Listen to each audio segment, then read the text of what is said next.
Welcome to Justice Conversation. This podcast series brings together people who discuss holistic justice from different perspectives. Hi, my name is Filipos Haile Mikael, and I'm a resident of Bay Area in California. My mother tongue language is Tigrinya.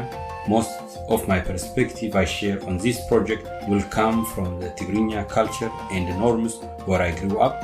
For our listeners' information, Tigrinya is Afro-Asiatic language family. It's commonly spoken in Eritrea and the northern Ethiopia Tigray region. I'm Kim, and I'm from the United States. I started the Justice Conversation website to contribute to a shift in cultural understanding from punitive to relationship-centered justice. We welcome others to join and share in our conversation.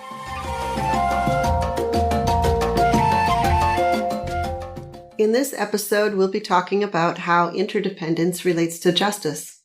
I'll start today justice conversation with a question. Is justice served among interdependent, dependent, or independent parties? It is self-evident to not make a dependent person, for example, children, accountable or responsible to certain aspects of the rule of law due to their lack of agency, which results from their young age.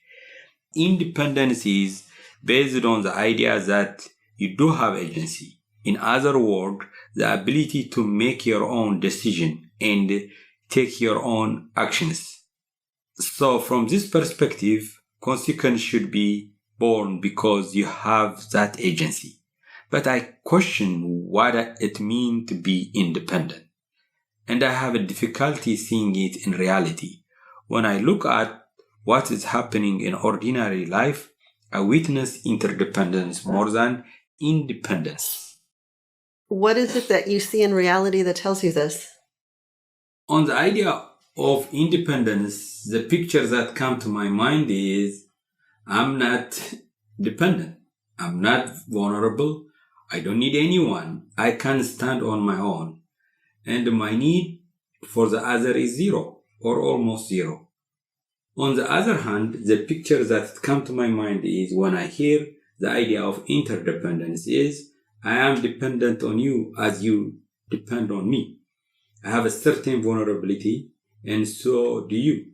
And therefore, we are not independent as often claimed. From my native Tigrinya language and cultural perspective, justice comes from interdependency rather than independence. To give an example, when two parties enter into contract, there is a cultural understanding that the contract is based on the concept called is kidan. The literal translation of kidan means is to close. Closing demonstrates in a fundamental way that we are each other vulnerable. We need each other for something. We each clothe each other? Can you give me an example of that? For example, when two people make a marriage vow, they call each other kidane. Kidane means you clothed me, I clothed you. This shows the fundamental premise of the relationship. In current English Tigrinya translation, the word kidan is like covenant or treaty. In short, it's understood as a contract. A contract. Is kidan the word for contract? No, there is a different word for a contract, but kidan is understood in the basis of the contract. So do you talk about kidan first and then the contract, or what do you do to establish kidan? Kidan is a conceptual word, not a technical legal word. It's culturally understood that kidan is behind the contract. In America, people don't usually consciously acknowledge any dependency when they sign a contract. They sign it on the assumption they are independent. So is the other party or parties. We don't need each other, but in the concept of kidan, we know that we do need each other. We need each other help to make the contract work. So the term that you use in your culture assumes that everybody is essentially clothing each other. Yes. So that is when we say justice, we have to see from the perspective of Kidan, of interdependence, instead of from independence. The rule of law also relies on Kidan. In Tigrinya culture, we say Zban Hagi, meaning on the back or shoulder of the law. The law by itself is not independent. The law needs clauses. The common understanding is that the people covers the rule of law. It cannot work without the support and backing of the people. That sounds like the basis for democracy. The entire governing body is only legitimate with the support and backing of the people. I think that in America, there is such a strong focus on independence. It's woven into the fabric of the story of the Constitution and the present government. Many in America have grown up with this focus, which is almost a hyper-focus on the importance of independence. I think that it's a deep-rooted problem with us because we don't recognize that actually we're not independent. We're interdependent. It's not even healthy to be independent. Independence separates us from each other. It creates space for violence. It does not create solutions of justice. It does not affirm or strengthen relationships. I think there is such a thing as freedom, and that's what people are really after. But freedom is not to be independent. Freedom is to have the supportive relationships that are needed for thriving, for feeling safe, or having the different needs met. And the whole community has to meet those needs for each other.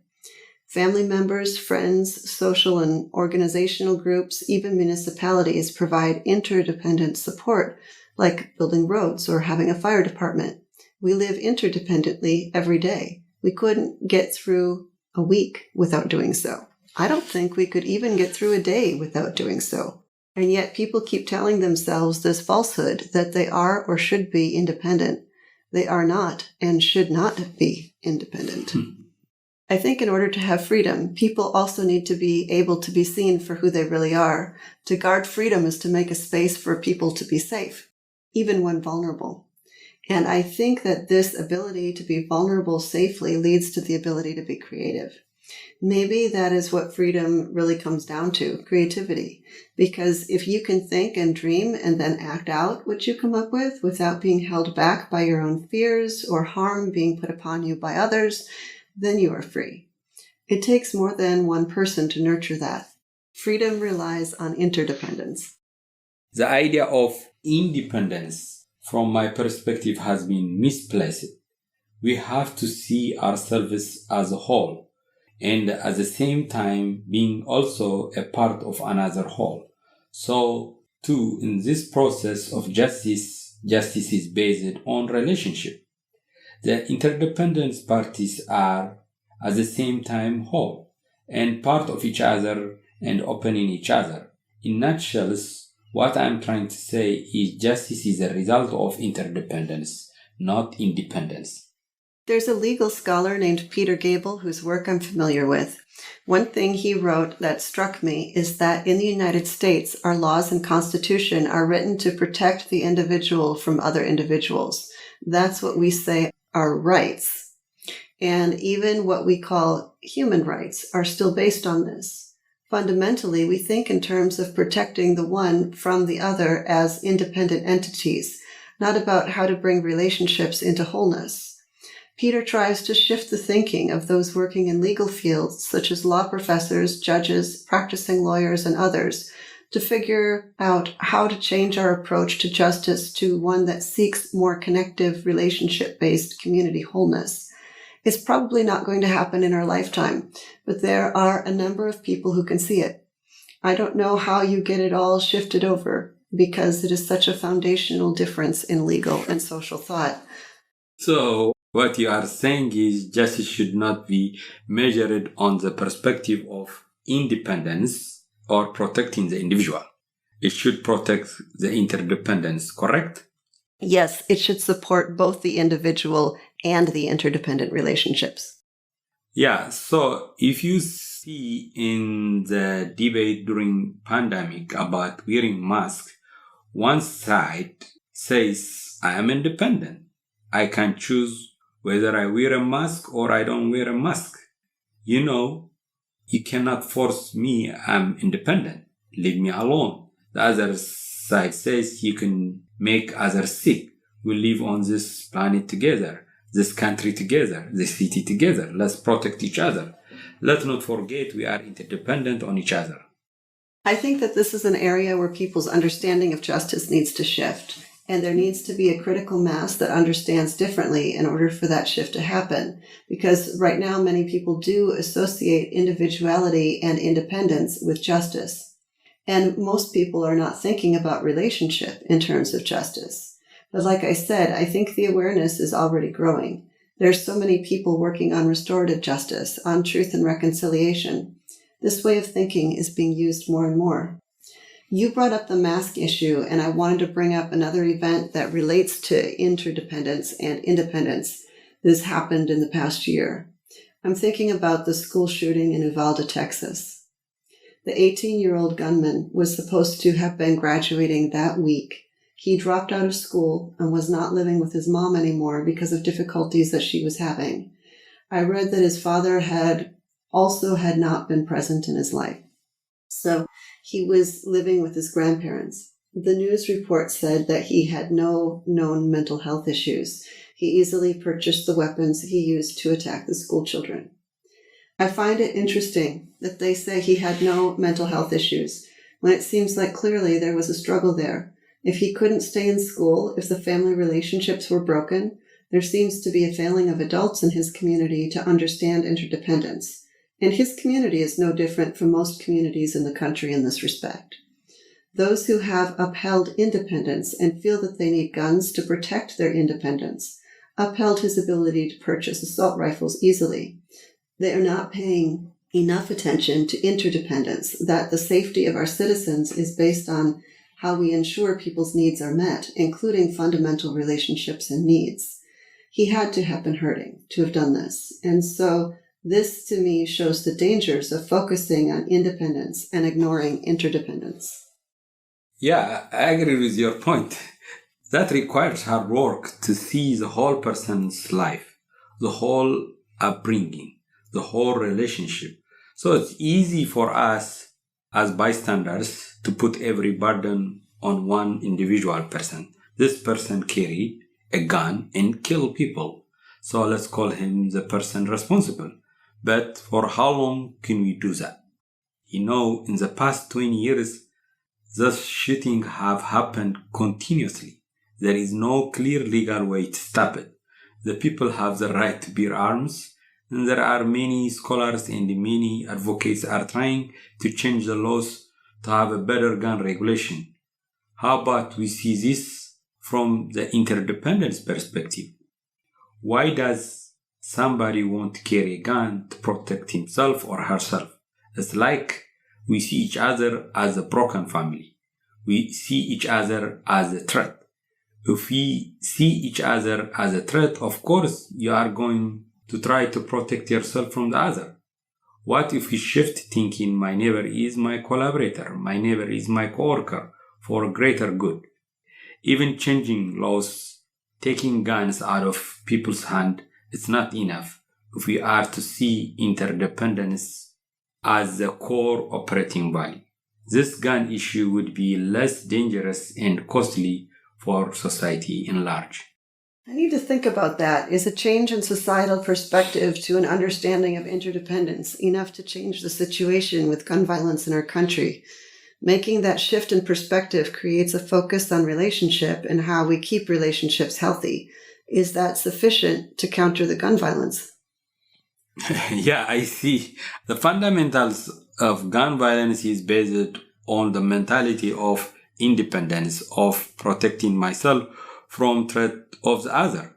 If we shift to the idea of interdependence, for example, going back to the value of Kidam that I explained earlier, we can say, who is covering me? It means I don't see the other as a threat. The shooting is a consequence, it's not a cause. The cause of breaking of relationship in many levels of society, starting from home, going all the way to Congress. But back to the case of mass shooters.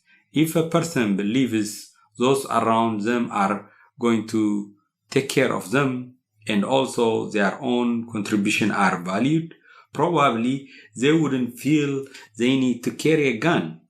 It is so important that not only are persons' needs met, but they are also able to provide for the needs of others.